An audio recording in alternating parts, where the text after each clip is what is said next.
Bonjour, alors je vous envoie cette petite vidéo depuis le couvent Saint-Marc en Alsace, que voici derrière moi.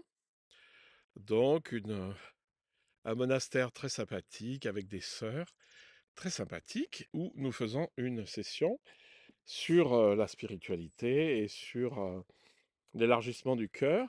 Et au sein de cette réflexion et de cette entrée dans la spiritualité, je leur ai donné quelques textes de Maître Eckhart que je vous donne parce que jusqu'à présent, je crois que je ne les ai pas traités. Euh, et je vous donne une phrase qui peut suffire vraiment pour votre vie complète, entière.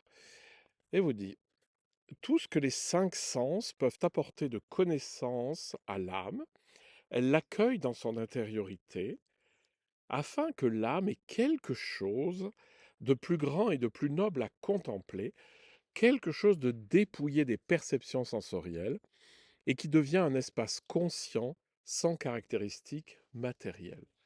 Alors c'est peut-être un peu dense, mais je vais vous l'expliquer.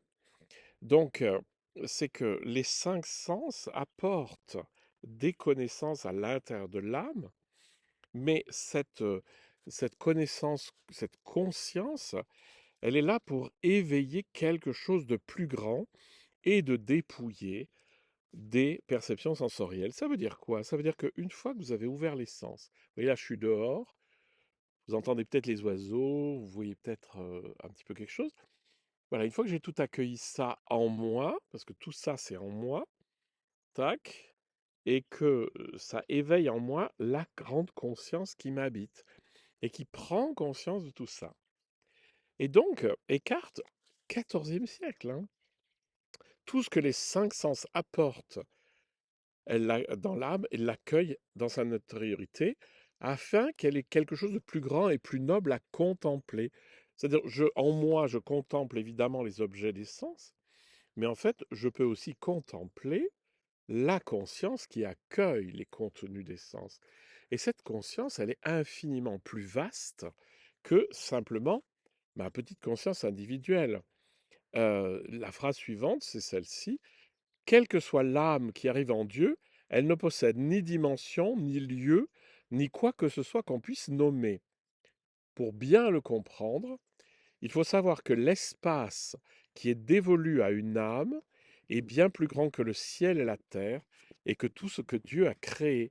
Ce que vous voyez là, c'est que on est en train de décrire l'espace de conscience en soi, et qu'il est infiniment plus vaste que le monde. Et ça, c'est une expérience que vous faites quand vous voulez. Vous accueillez le monde, le vent, les arbres, les oiseaux, etc. Et lorsque vous fermez les yeux, la conscience est toujours là, la conscience de ces objets est toujours là.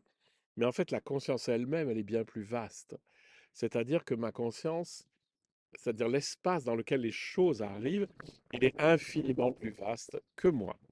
Eh bien écoutez, passez une bonne journée. Là, le vent se lève, je vais peut-être changer de crèmerie.